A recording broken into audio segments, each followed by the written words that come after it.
Hi everyone, Howdy McCoskey Talks here, going into our next story of the detail of southern France, and we're going to go into what's going to have to be a two-part piece of presentation, because this is going to be extensive. That's on the Holy Grail, a thing that has become, that was once a myth, then it became defined, then it became strangely redefined in the 1980s and 90s, was a centerpiece of some famous novels and some movies. But the big question is, well, what is it really, and why is it linked to France, and why is it linked specifically to southern France? Why is it linked to the Cathars and the Knights Templar and everything that's going on in southern France? And so this video, and in fact even to the painting that's behind me, it's not by accident that I've put the painting up there of, well, it's not that I put it up for the video, I have it in the background, right? The Birth of Venus by Botticelli, which is in a sense a Grail painting, when you begin to understand the Grail and understand that the Grail, which for most people has come to be known as the cup Jesus drank at the Last Supper, but that's a much later presentation, and only a Christian presentation. You will find that in its original versions, the Grail is in many cases never even defined. It's just called a Grail. And it seems has nothing to do with a cup specifically, but it does have to do with almost like a container or a holding. In some cases it's a stone, in some cases it's linked to spears or lances. In other cases it's always linked to the feminine. The Grail itself is always linked to the feminine, and almost always the seeker is a male. And this of course links directly into the subject of sacred sexuality, which I don't want to get into too much. I will mention it, but I don't want to go into detail. That's for a much later video. It also links to the ideas of baptism, which we'll talk about, of how early Christian versions of this story had it as a bowl with flames of fire coming out of it, which is more like the Pentecost, as opposed to this idea of a water baptism of John the Baptist. So all of these things have to be discussed as you begin to try to unravel the Grail and unravel all of the many stories that the Grail links to. I'm just doing this small opening here with a video for you because I'm a bit, you might notice I'm not feeling 100%. I've been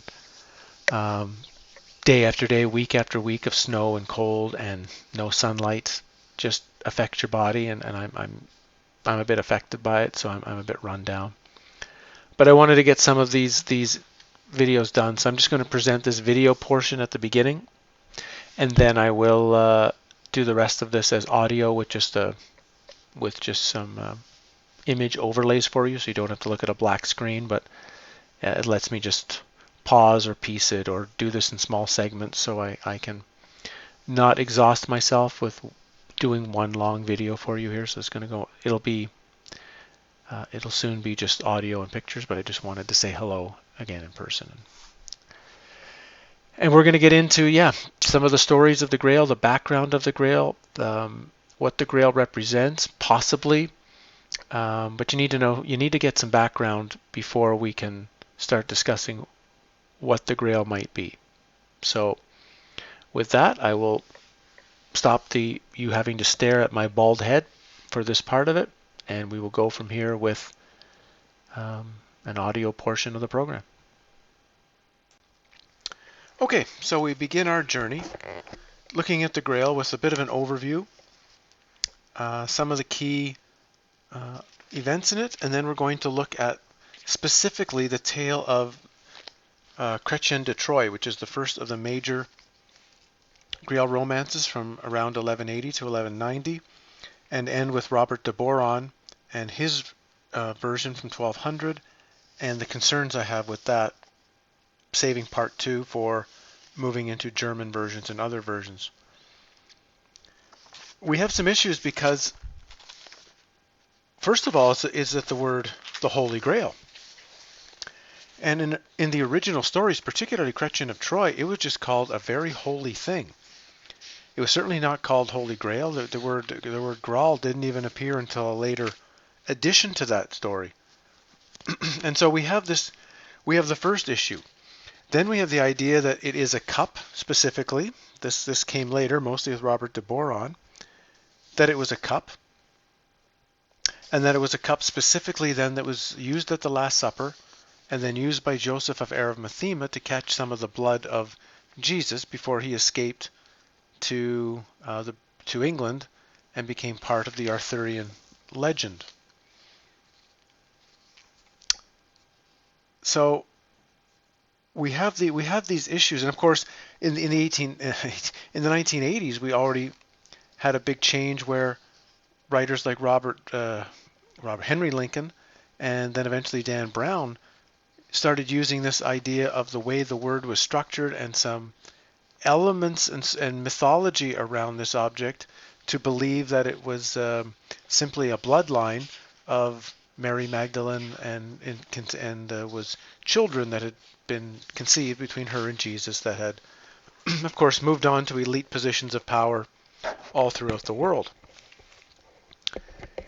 And while these ideas of blood, these ideas of connecting to a Christian sense, these ideas of it being some sort of container are part of the story at times, they're not also at times. And we have to really look into how all of these pieces fit together, along, like I say, with the elements of things like how the Cathars and the Knights Templar fit with this story, how these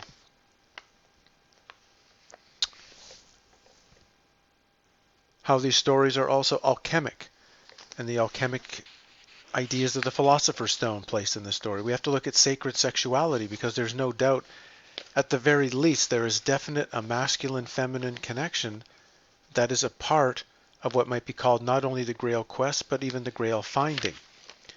So at the very least, this connection of the masculine and the feminine takes place within the story and within the tale that must be examined. But let's start first with an overview. As I say, we have some key stories that were written starting around 1190, and this is important because this is just before the Albigensian crusade against the Cathars started. So this period of 1100 is right at the time of the Knights Templar, right at the time of the Cathars, right at the time where there's just about to be a great overhaul in the power structure of Europe. And here come these stories of this very unique object, eventually called San Graal.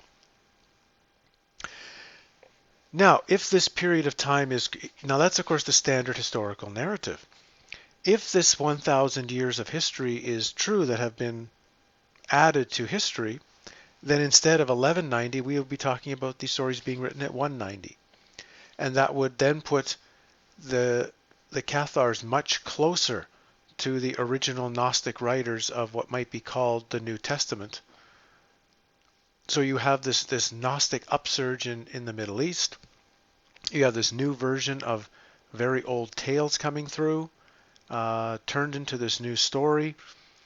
And then you have these groups all through Europe, and particularly in southern France, that seem to be taking in a completely different viewpoint from that of the ruling authorities.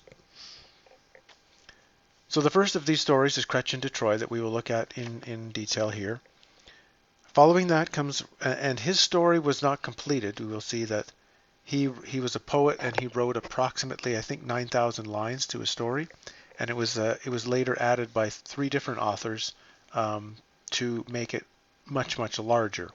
But the original story is only 9,000 lines, I believe. Robert de Boron's Joseph Arimathea comes next, and this is the version that has become the standard story of what a Grail is. The cup, Jesus, Last Supper. It all comes from this one story, and we'll see that I think that has a lot of question marks to it. From there, the next most important story comes from Germany, and is known as Parzival by Wolfram von Eisenbach, and he wrote this in 1215 as he claimed to correct the problems of Chrétien de Troyes and others who came after him. There are other versions of the story, the Diodet Perceval, the Percevalius, the German Die Krone, the Crown, Lancelot sections of the Vulgate cycle, and others. But we're going to focus on these 3 basic tenets and the initial Celtic stories that they may be likely focused on. Now, before we get any kind of Grail writing, We have two different perceived origins of this story. The first is the Celtic story that we're going to get to here in a moment, of the Celtic story of Peredur. But others have claimed that it has a Christian origin, trying to claim there's a Christian origin.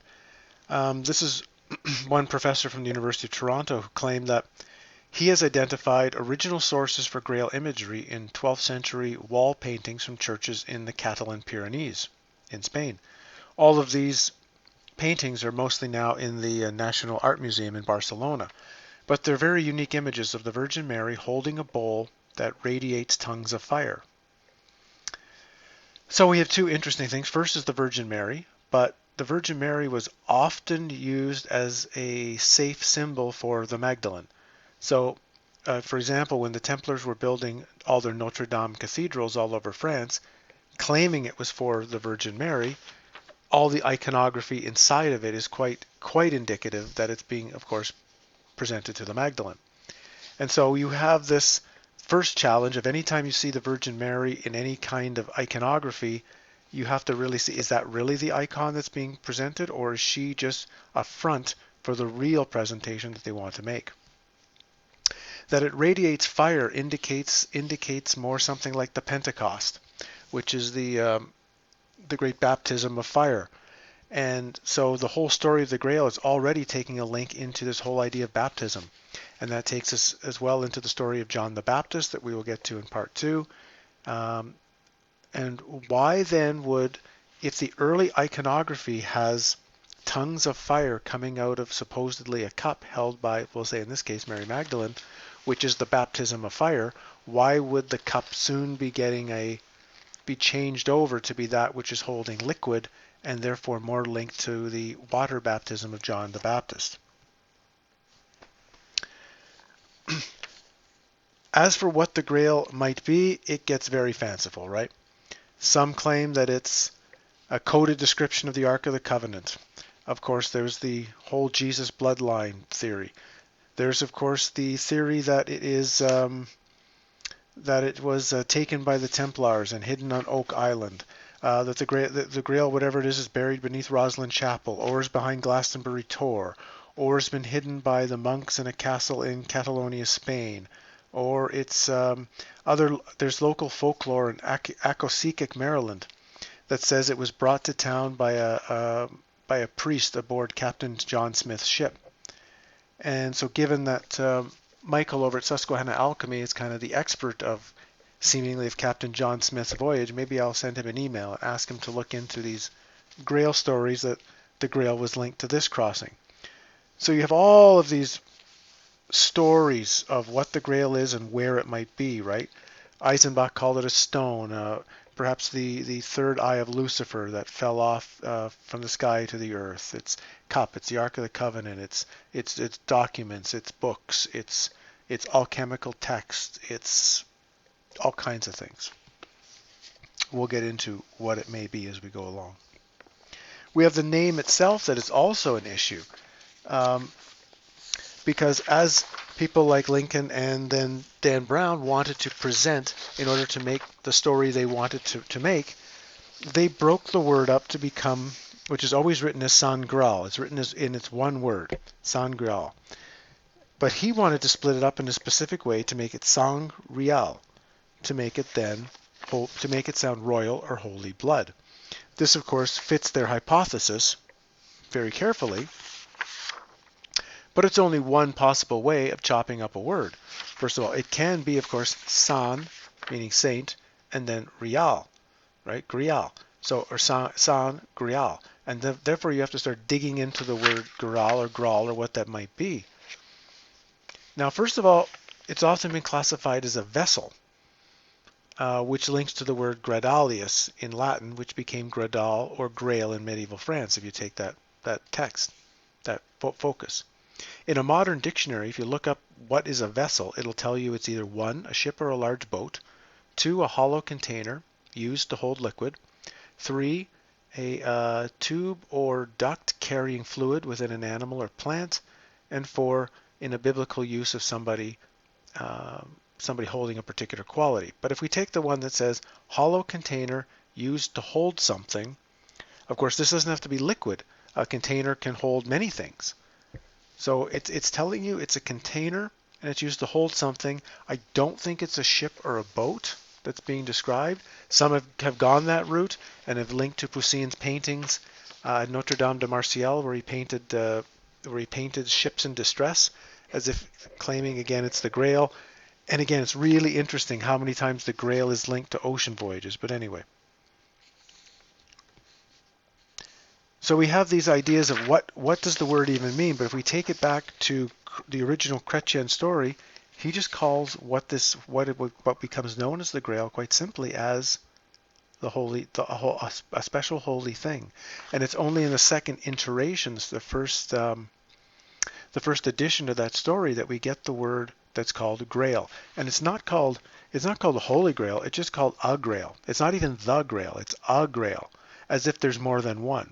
So as if the girls carrying it in the procession, it's one of possibly many grails. Also keep in mind that it can be very close to the word al-goral in Arabic, which means something inscribed. It's close also to the Greek word krater, which is a two-handed shallow cup. And recall that in the Corpus Hermeticum, Book 4, we have an entire chapter on a krater, on a very special hermetic cup. In certain places, the word gore could mean a special stone, right? So if you have an al-goral in Arabic, meaning an engraving tool or something engraved, you're now talking about an engraved stone, which would lead us very close back to the sounding of the Emerald Tablet of Hermes, which itself is a very connected term to the books of Thoth. So we have all of these massive possibilities, but what does that tell us when we dig into the stories? Okay. We move to Chrétien de Troyes first.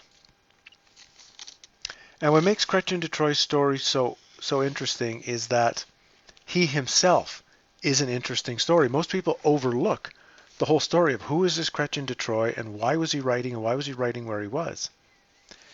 So Chrétien was born in the early 1100s. I think he was born in 1130. And he was a writer mostly of poetry and romance and love stories. He wrote for one very specific person. He wrote for Marie, interestingly, that we have the name Mary showing up right away in the story. But he's writing for a Marie, who was the Countess of Champagne and the daughter of the French king Louis VII. She later married the English king Henry II and basically had Chrétien in her court to write stories for her. So he was a main writer for Marie. Because of this connection to the King of England, a large amount of what you might call English knowledge and English myth was brought into the court of writing. So in came the mythology of King Arthur, and in came very much the Celtic Tales. And we're going to see very interestingly how one Celtic tale will match almost in many ways as a template to what Chrétien did write.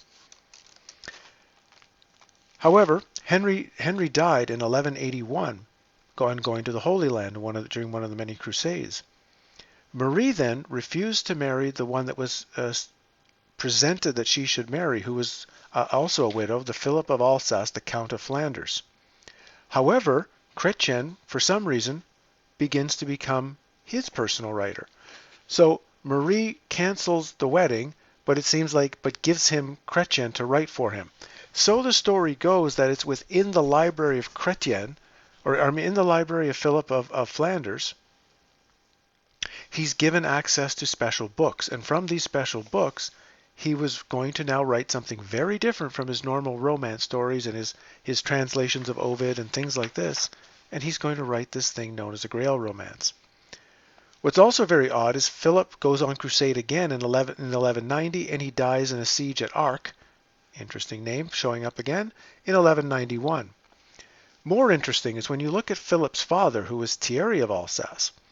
He was bequeathed from the King of Jerusalem, Baldwin III. He was given something called the Chapel of the Holy Blood of Christ for his excellent service in the Second Crusade. Okay, now that sounds pretty big to start with, the chapel of the holy blood of Christ. But it seems like it's supposed to have maybe been a vial of the blood from Jesus on the cross. So here's a really unbelievable artifact that's in the direct family line of the guy who's going to write the story of the Holy Grail. Now, supposedly now I don't know what the chapel was or what happened to the chapel. I've had no information on it, but supposedly the vial of blood was taken to the Flemish city of Bruges in 1150. And this vial of blood has been on display pretty much ever since, I guess, at the Basilica of the Holy Blood. But one day of the year, on Ascension Day at exactly 3 p.m., they parade this vial of blood onto the streets. I guess they were doing it right up to the current time until our our crazy modern experiences. So here we have interesting that the father of the one who's acting like the publishing agent of the writer, is the son of the person who's given the holy blood and a chapel from Baldwin III in the Holy Land.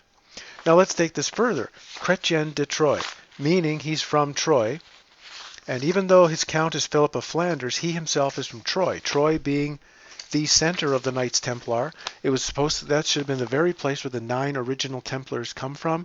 It was the very place where Cistercian monk Bernard of Clairvaux made his passionate plea to the Pope at the time to allow the Knights Templar to become under or past actually Vatican control.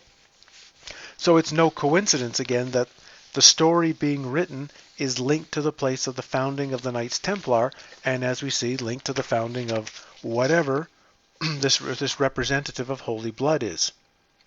Now, as we say, Chrétien has access to the stories of England. And there's one famous story that links very, very close to everything that comes on here, and that is known as the tale of Pradur. And this tale is an old Celtic. Later we have more Welsh versions of it, but it was originally a Celtic tale. And in this story, there was a quest which involved encountering a gruesome and ritualistic procession in a remote castle. And carried in this procession was a spear that dripped blood and included a severed head on a platter. And as we'll see, the person who was, well, I'll read this exact version overview of this. This is from Philip Coppin's book, Servants of the Grail, but this is the story in what's known as the Peredur.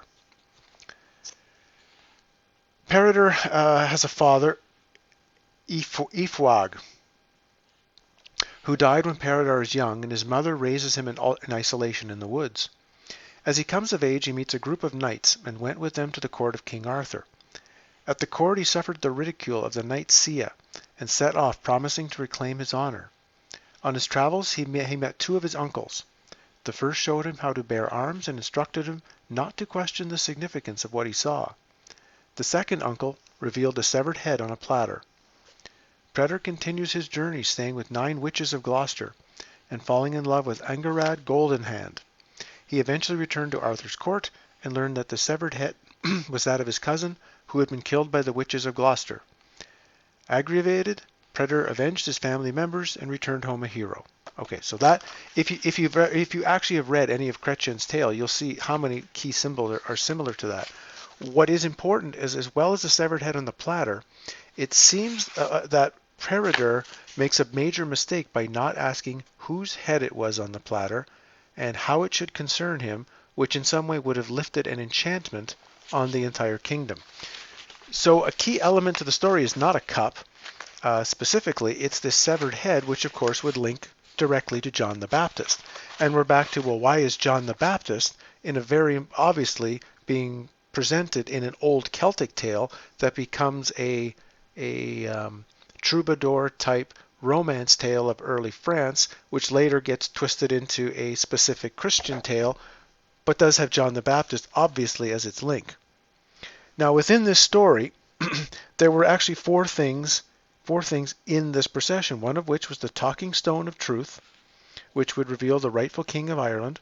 Another was a magical sword, an invincible spear, and later a cauldron, which would feed everyone in Ireland without emptying, as well as revive the strength and energy of anyone who eats the food. Okay.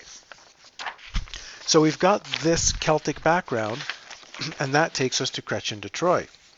Now, Chrétien is also living coming from Troyes, which is also the seat of a place where someone named Rachid de Troyes, who lived from 1040 to 1105 prior to Chrétien's birth, but in that particular exact same area where he led a revival of Jewish Kabbalism.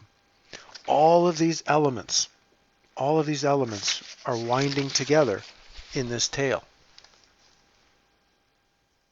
So without going into mass detail on the Chrétien de Troyes story, but just enough to give you some key pieces of it.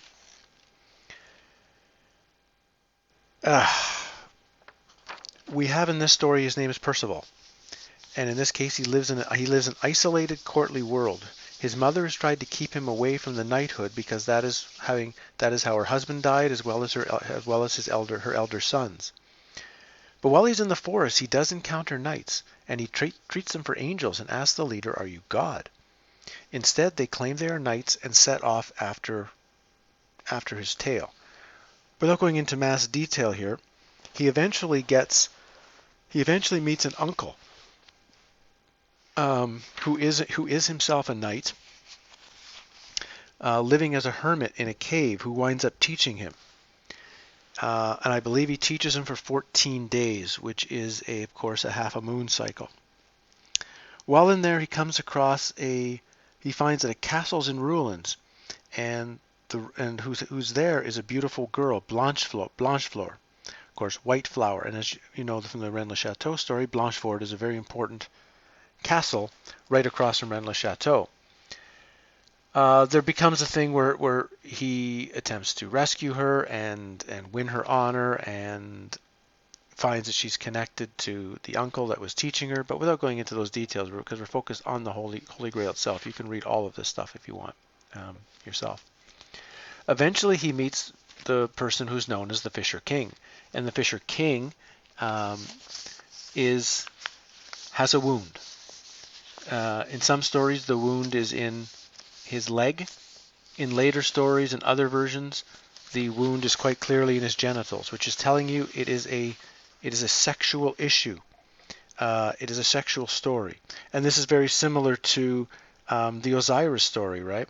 Where Osiris, when he was dismembered, the penis was thrown in the Nile and eaten by a fish, and that was the one thing Isis was unable to bring back together, and had to use magic to recreate the part that she needed to create the virgin birth of Horus. But he meets the Fisher King, is taken to his castle.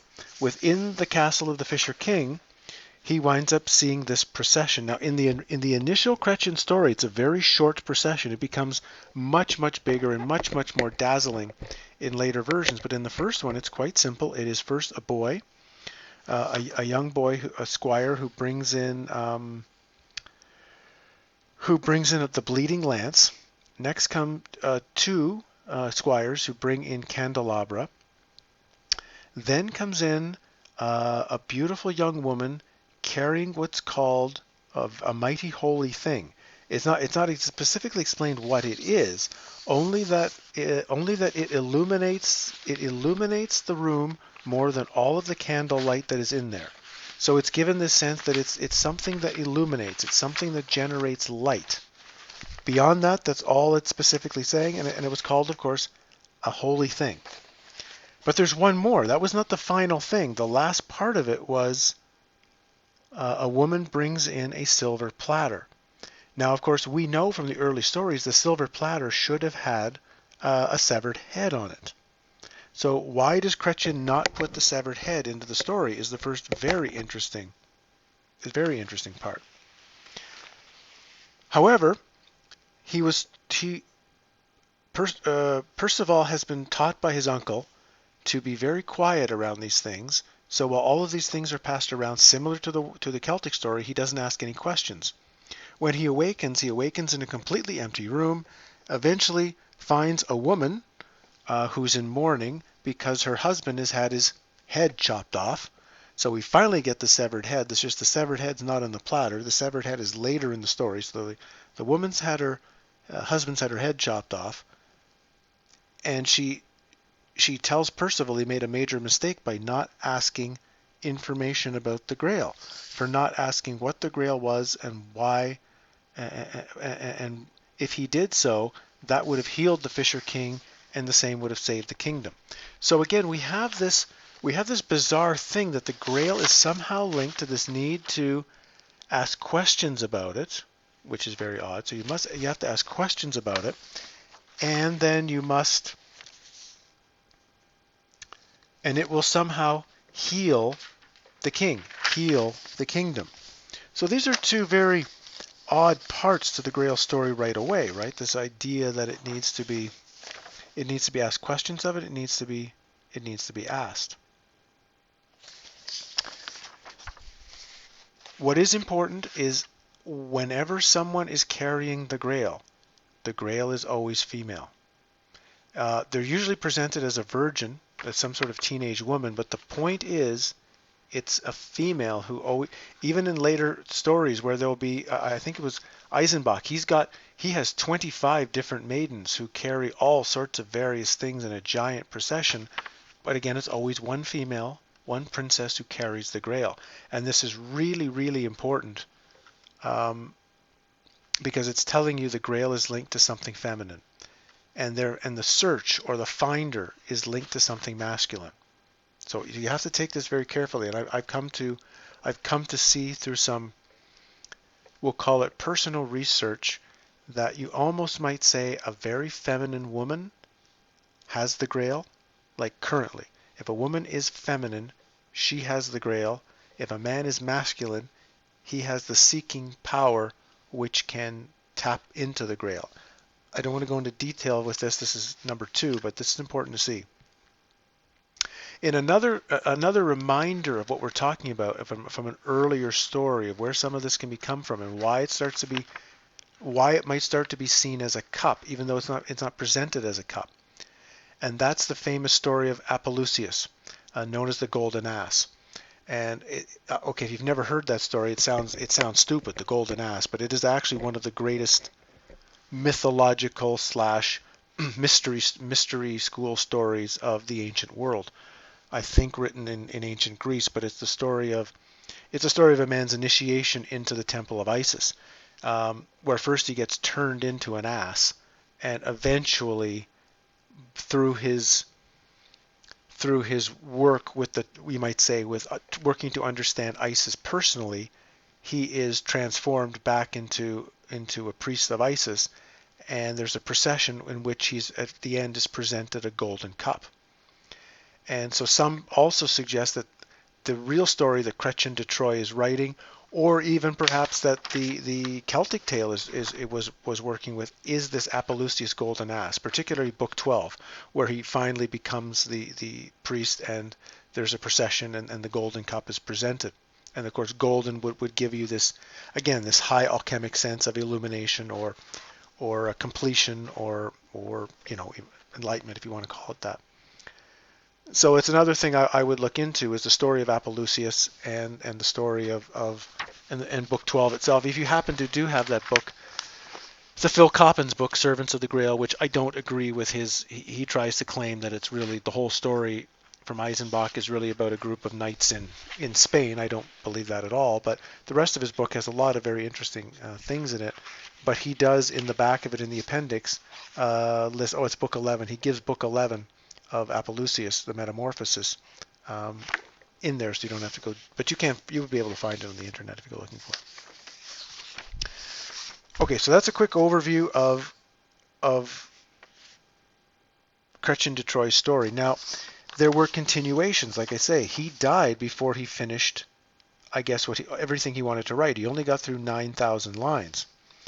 And there became, after that, other writers continuing the story. The first continuation goes on more about Percival. Doesn't really have anything to do with the Grail at all, except it gives a more detailed account of what happened at the castle of the Fisher King, and then later describes that Percival encounters the Grail without knowing that he has done it when he sees 5 lights like candles in the forest at night, so bright and close that it seemed that the great dense forest was lit up and blazing with light on every side. He finds later that the Fisher King has the Grail in the forest. The fire which burns so brightly is a sign that the Grail is so beautiful and precious, for the devil cannot harm or lead into sin any man who sees its light. And only at the end of the work does Perceval go back to the Grail Castle and is welcomed. So it indicates from the second continuation this continued work Perceval does with understanding the Grail, understanding its light, understanding its protective qualities from the devil, and returns to the castle. In the castle, we have another beautiful girl carrying the Grail, but we have a girl this time carrying the bleeding lance. There's also a sword that is broken in the middle. This time Perceval asks about the Grail and the lance, but the king replies about Perceval's adventures and promises to say more about things after they've eaten. He tells Perceval that if he can mend the broken sword, the king will tell him of the Grail and the lance. Perceval joins the sword, but a small notch on the edge remains. Of course, the king praises his prowess, but the work ends. Perceval learns nothing of the Grail, for he did not join the sword perfectly. The third and fourth continuation begin with the king answering Perceval's questions, what the broken sword was, where it came from, and eventually more and more. The Grail appears 3 more times in the story.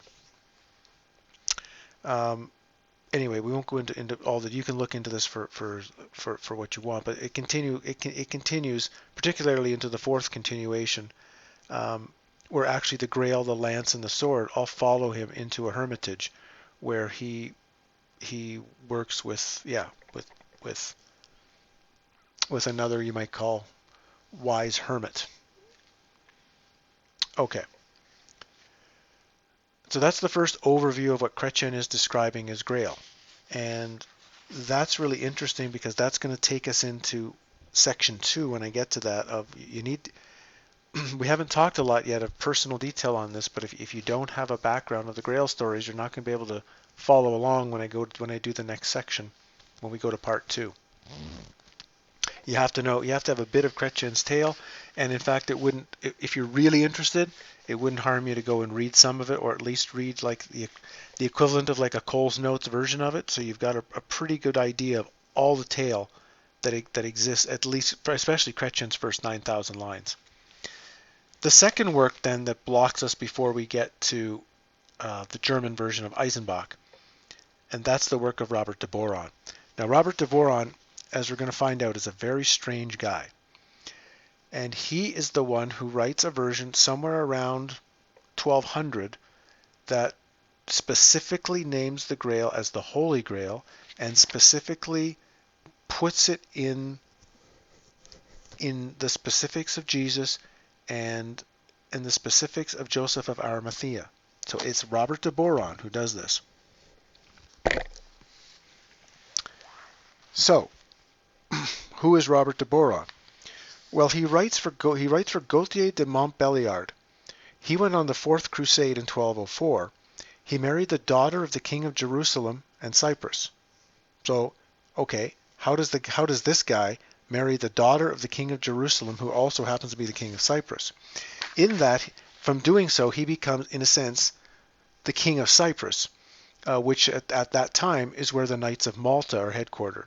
So it's really important. He's the guy who marries in, and the guy who Robert de Boron's sponsor, just as Philip of Flanders was Chrétien's sponsor, the sponsor for Robert de Boron is technically the head of Cyprus, where the Knights of Malta are headquartered. He had to leave after a quarrel with his brother-in-law in 1212, died shortly after. But it's quite likely that, but for sure, Robert de Boron was in Cyprus for a lot of this time. So it's very, very interesting that here he is connected to what you might call the Vatican's personal secret society, the Knights of Malta. And in fact, Otto Rahn, our Nazi hunter from the 1930s looking for the Grail at Mount Segur, he had claimed that the Catholic Church invented the story of the Grail as the cup of the Last Supper in order to discredit it from the Cathars and what the Cathars and the Knights Templar knew as the true Grail. So that in a sense, Robert de Boron might have been what you might call personally conscripted by the church to write a particular story in which to lead people away from where Chrétien was leading them, which is a very deep story of mysticism and alchemy and transformation and ancient power, and switch the story into something that the Vatican would have control of. And that's where we'll lead us in part 2 when I get there, where we go into the story of Wolfram von Eisenbach, who had claimed in his story that he was correcting the version of Chrétien de Troyes. He said Chrétien de Troyes' Grail story was wrong. He felt he had the correct version and he was going to present it. Now, perhaps it's not specifically Chrétien's story he wants to discredit. He wants to discredit Robert de Boron's story. But if he says it openly like that, he's going to get himself in a lot of trouble. So he might have done it this way in order to get his point across to those who knew what he was going to be talking about, and would be free to present his story. So we're going to go into that in part 2, the very detailed parts of the German story. We'll look at some other parts of the Grail and its movement through history. We will discuss some of these ideas like Mary Magdalene, John the Baptist, sacred sexuality, the Philosopher's Stone, the Knights Templar, alchemy, etc. But this was just I'm saying short, but it's a 40-minute overview of the background to the Grail. But I think it's important to have this background before we move forward into what's going to be, what you might say, inner work on the Grail story. See you in a few days. Thanks.